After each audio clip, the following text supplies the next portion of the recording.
Right everyone, so we are just going to do a lesson on Wish You Were Here by Pink Floyd. I've got my online lesson. Paul, how long have you been doing this? 22 years this one. What, playing the song? Yeah, but it's the song's fairly easy. It's just the phrasing and the solo that is so important, and you think you can do it correctly. Yeah. But you don't. That's it. You've got to be patient, but I think I finally cracked it after 22 years, and it shouldn't be difficult. No, what I'm going to show you now is what we've been doing in the lesson is how you combine the solo bit with the chords. You ready? So ready? Imagine. Here we go.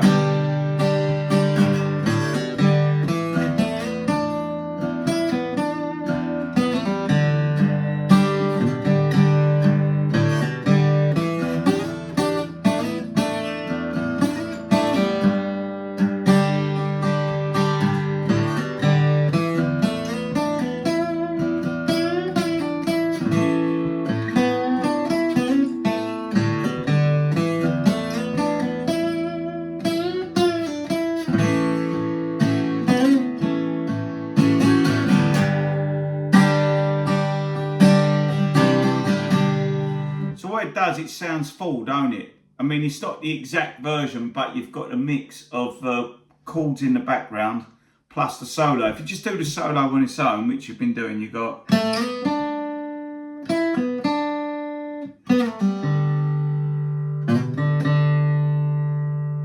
The solo is fairly straightforward. It's the slide phrasing that's tricky. You've got to do a super. That's what I have finally learned today. The slide phrasing. Just do the super slow-mo as you slide down, stop. This bit. Open. What do you? And that's what makes it. And now, Gilmour, he actually finishes on these two notes, a G and a B down. But you've got the open ones there. I quite like it ringing out. So look. Remember, you hit them open notes first, then slide.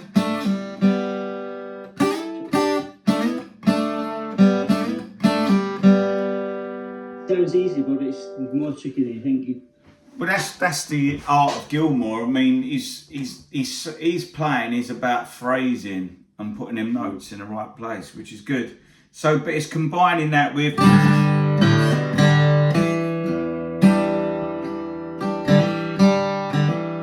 And I'd set it up like this when you're doing it, look. So you get a feel going. When I do the strumming, I play the strumming lighter and make these picking notes bigger. So it gives the illusion of two guitars, which is what is being played. Look. And there's the solo again, but with the chords in the background. So the arse don't fall out of it then, does it? Just... You want to make it big, really?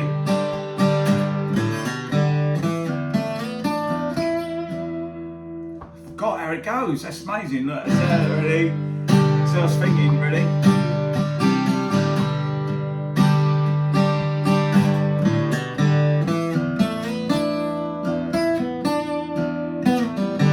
And hit the chord again.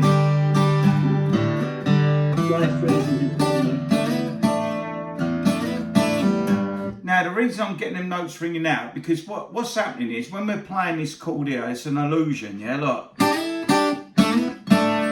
There's an E minor chord being played in the background, but we haven't got that. But what we can put in is...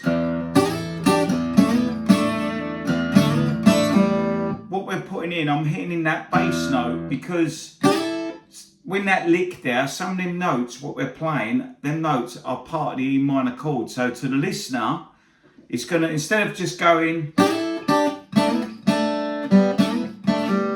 We've got...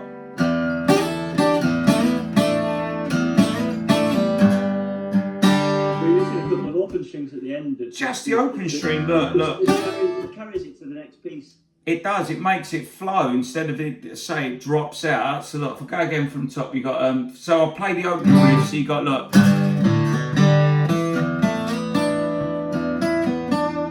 So this E note's ringing out. So I go, instead of going, it's gone. But if we go,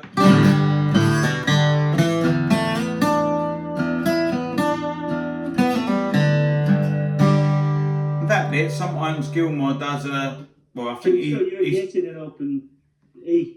Open E all the time, but then we go back to this. That lick is spelling out a G chord. Now when I'm playing this first finger on, I don't need that note. I can go, then. So I've got them notes on, but it sounds full. So if I go,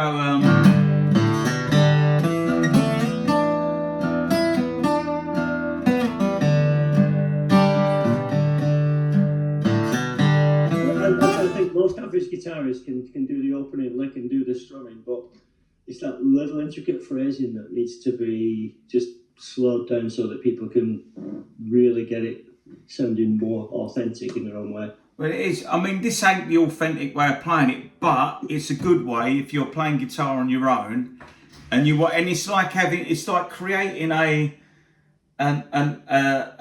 band with two guitarists, but with one, and using your pick. So to see, I mean, obviously, when I see you in person doing a lesson, we can work on it. But basically, you're letting these. Imagine the way I look at it is like I'm a piano player. So the bass notes are my left hand, and then in my right hand is playing all the other bits. But the secret is you've got to let that bass note sustain, and that glues it all together. Yeah, and the open E note sits comfortably around it all, doesn't it? It's easy because it's just there. Do you know what I mean? I could have a cup of tea and that's it. You just play that note. So you could practice going, look. Try it now, Paul. So you know the opening lick? Do you know the opening lick where it's that lick? But if you go,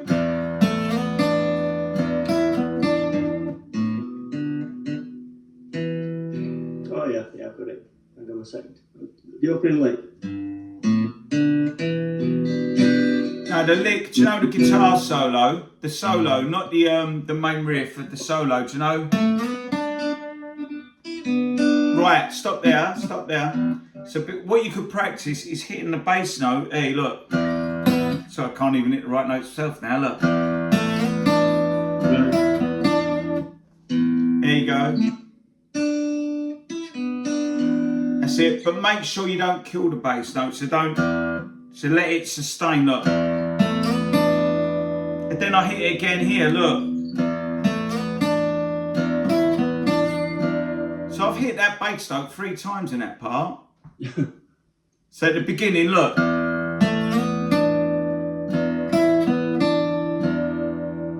Yeah, but you're doing it without thinking. You got when you learn, you're going to try and remember. Yeah, of course it is. I can hear where it is.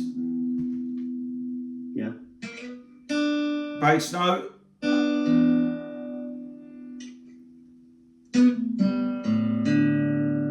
Yeah. What you got to do is it's like, imagine it's like a jigsaw puzzle, and it's putting it together. So look.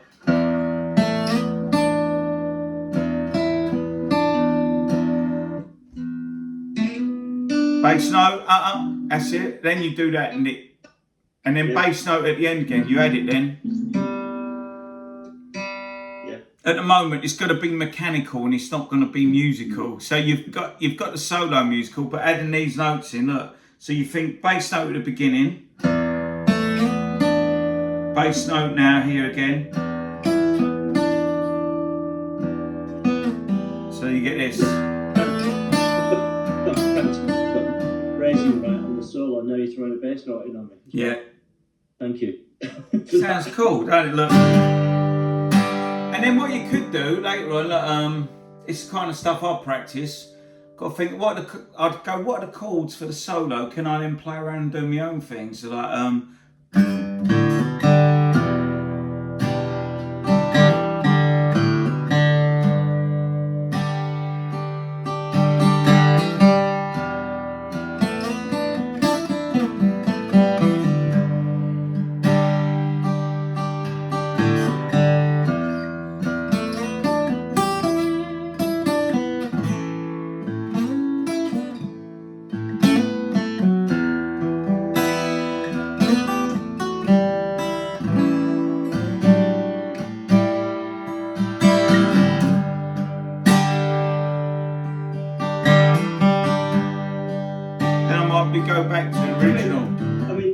that sounds great, but that's more for advanced players. I mean, most learners like me are happy to get just play the tune from the bridge to the intro to the solo, and then play the solo with the right phrasing. And once you've done that, then I think you've tick the box. It's happy days, ain't it? Yeah, and then you can start fooling. Once you've nailed that, then you can start fooling. But I'm way off that yet. Yeah, well, I'm jumping, just showing you how far you can take it with it. But that lick there, look, you got that one down there, ain't you? Yeah, that's in books. I've been playing it wrong for 20 years. I've been my own version of it for 20 years. It sounded okay to me. Oh, that's going to be the hook for the YouTube. Students played Wish You Were Here for 24 years wrong. 22 if you don't know. Oh, 22. Play a set. Can you play it wrong again, then play the right way? That's one of the other things. No, because that just confused me completely. Yeah. I've had enough remembering what you just taught me to do it sort of to phrase it correctly. So God help me if I go back to the other version. Yeah. Probably will do when I practice. But you know that's one of the things I used to practice is work out why I've done it wrong, then the new way, but then being able to play. I know it sounds crazy, but because otherwise what will happen is, as you say, if you play the old way, you're scared you'll go back into doing it. You've got to burn the new way into muscle memory, so when we finish, I'm just going to have to quit practicing that little slide and phrase. Try it now. Can you do it right now or not? You don't want it? I'm not sure I could, but I'll give it a go. Go on.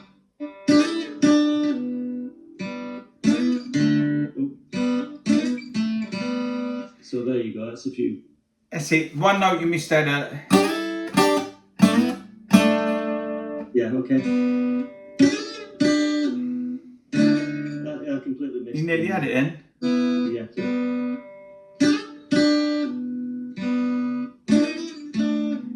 No, the open note comes on the end, so look. You jump straight onto here.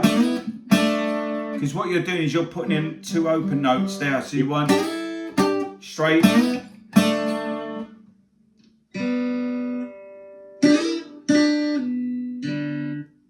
No open notes there. No open notes on that. That's it. So you get this. I'll break it up. You've got, look. Let it ring out, then.